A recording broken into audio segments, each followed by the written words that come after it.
See, madness, as you know, is like gravity. All it takes is a little push.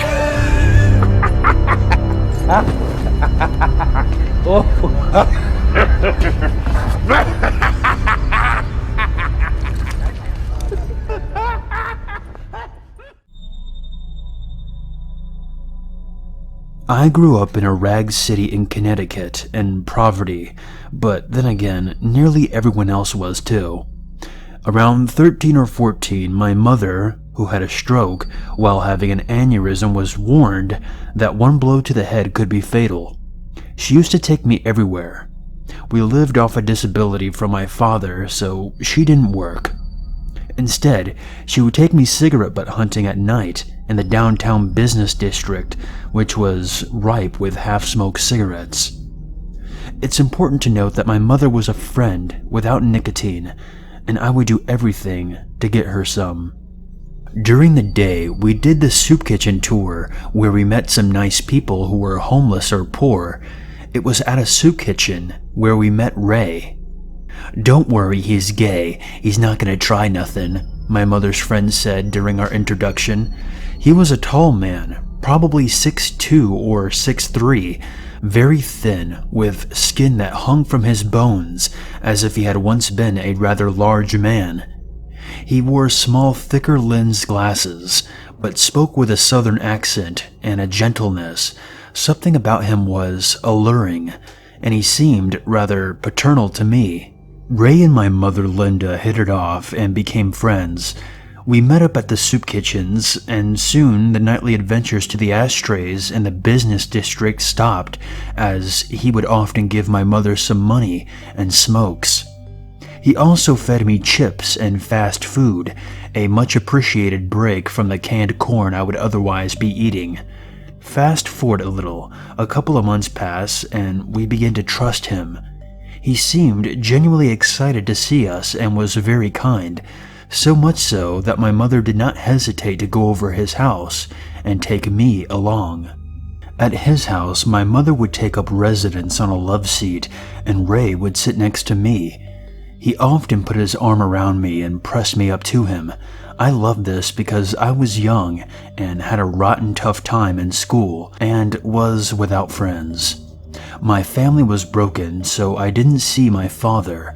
The genuine love he had for me makes me cringe now that I'm older and more aware. While walking down the hallway from his apartment, his hand brushed my backside.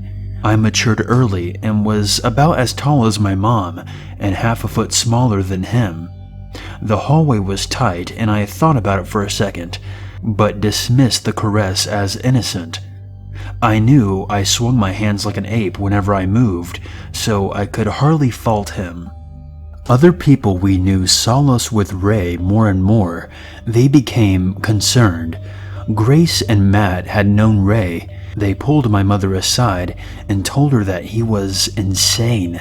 They told her that they had gone to buy a trailer, but Ray wanted it as well. They argued for a bit, but the couple didn't budge. That trailer burnt down a couple of days later. Another friend had told my mother that Ray's son was a dentist and was doing well for himself, but had been molested as a kid by Ray. Ray never told us he had a son, not even a hint of it. When my mom told me this, I broke down and cried, but she wanted to keep it hushed. I should point out that my mother was an immoral woman. She had been old enough to know what she was like before she had health issues. She suffered, but my brother said that she was always bad, but afterwards became a monster.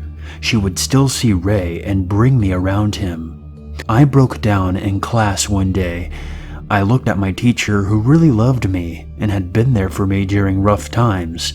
She asked if I was okay because she saw my eyes water, but I burst out uncontrollably and sobbed. I could not stop thinking about him touching me and what I had heard. I know it sounds melodramatic, but the uncertainty and the betrayal of my trust wounded me greatly. I don't know if I can give out the school name or not. We'll call it LMM. as that is the school's initials. The teacher told the principal and guidance counselor.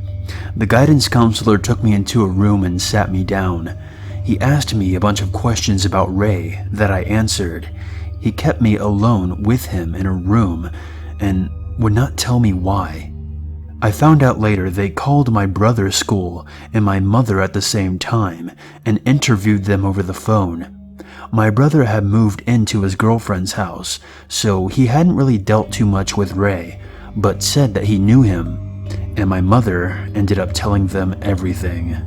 The police were called and they drove me to my house as school had ended and they did not want me walking home. They got to my house and told my mother that they would talk to Ray about me.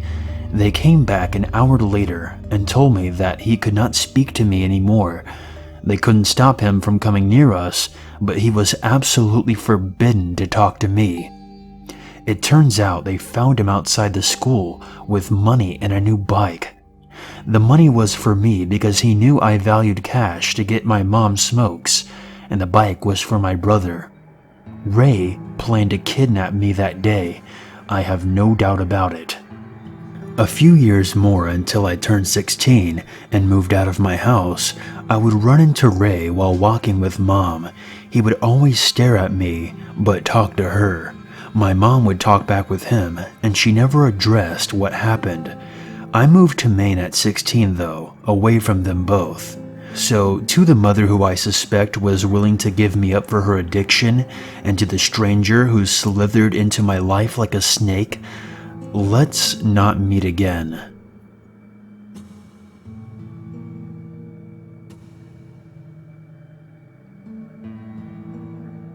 Okay, so this event only occurred really recently, and I still can't believe it happened. I live in Sydney, Australia, and I'm very used to the occasional insane or creepy person on the street or bus, etc. I know how to deal with them and act around them most of the time. A few weeks ago, I decided to go shopping at a big shopping center known as Westfields in Australia. I'm not sure where they're called elsewhere. They are always busy, and it's hard to find parking, but I managed to get a great spot in the parking lot on the level where you can enter the center. I shopped and everything was good. I had some lunch, bought some groceries and a new dress.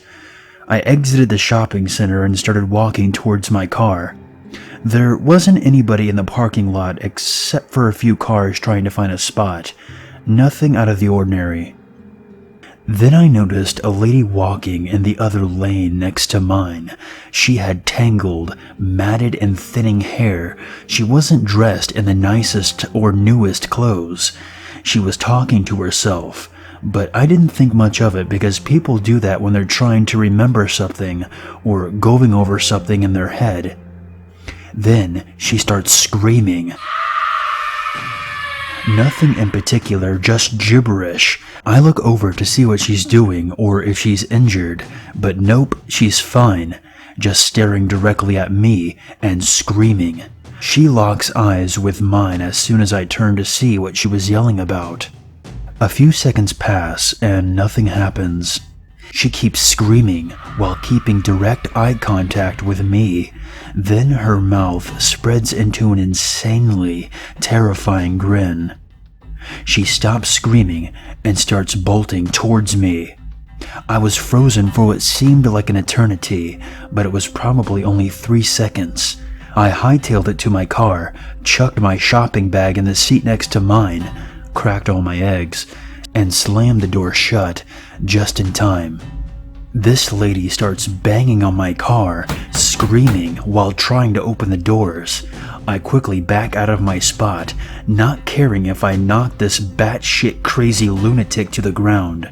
I didn't. She was fine, physically. But at this point, she climbs onto my fucking trunk and tries to break my back window. I start to move the car, and she jumps off, but chases after me for a few levels, and then I lost her. My heart was beating so fast, I thought I was going into cardiac arrest. I called the police and told them where I saw her and what she did. They didn't find her at the shopping center, and I haven't heard anything else about this. But my boyfriend offered to get me a new carton of eggs.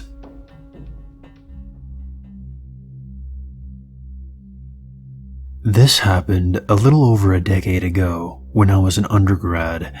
I worked as a pharmacy technician my sophomore through senior years. At a pharmacy, of course, you have regulars. One regular was Joe, a mid-30s man with long straggly hair and an affinity for bizarre outfits. He was very sweet, but also very ill, mentally and physically. He was on a cocktail of antipsychotics, anti-anxiety, antidepressant, etc.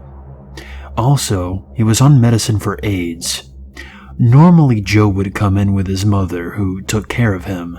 However, his mother was older and had her own health problems. Towards the end of my junior year, Joe started coming in by himself, so he would walk from his home or take a taxi. Joe told me frequently that I looked like a young Michelle Pfeiffer, that I should be in LA, yada yada. Aside from the curly blonde hair, I never really saw the resemblance, but okay. I was polite, told him thanks, and asked him how his mother was. Made general small talk while I rang up his scripts. He never gave me the beware vibe.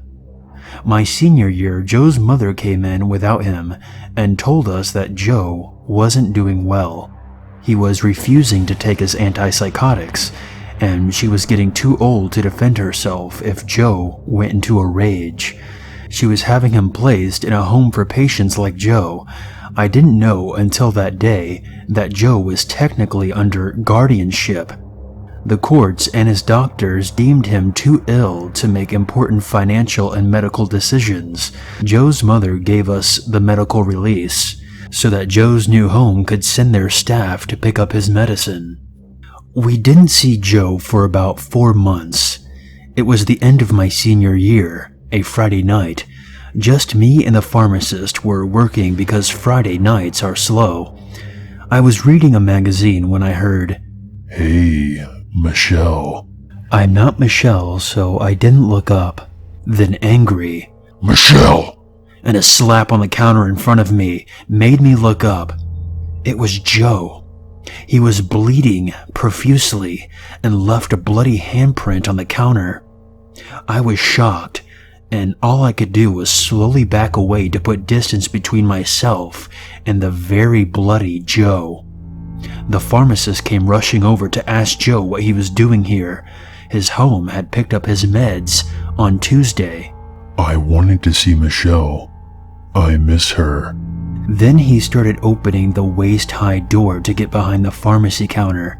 The pharmacist called the store manager and told the manager to call 911 while she called Joe's mother. "Michelle, come here. Give me a hug." No, I don't think that would be appropriate, Joe. "Give me a hug." Then he just started screaming this over and over and attempting to climb over the counter. The pharmacist told me to go into the back storage room and lock the door. This just pissed Joe off. He started picking up items, which covered them in blood, and threw them at us. It was a chaotic mess. A patron was about to attempt to subdue Joe, but both the pharmacist and I both shouted not to touch him due to him being covered in blood and positive for HIV. We told the small crowd that had formed to leave for their safety as Joe was flinging items and getting blood everywhere. Eventually, the police and EMTs arrived. The store manager must have explained the blood and HIV issue because they had on protective gear, long gloves, face masks, etc., and were able to forcibly sedate Joe. The store had to be shut down, and a special cleaning crew had to come in and clean the entire store. Joe's mother came to apologize after the store reopened. She explained that Joe had developed an obsession for me and grew angrier and angrier each month when he was not allowed to tag along to pick up his meds. He attacked one of their home residents the night of the incident, so the home grounded him and sent him to his room. Joe broke his window and crawled out through the broken glass and walked to the pharmacy. The home did not know he had broken out until his mother called frantically. His mother was considering suing the home for negligence, and she had moved Joe to a more secure mental health facility.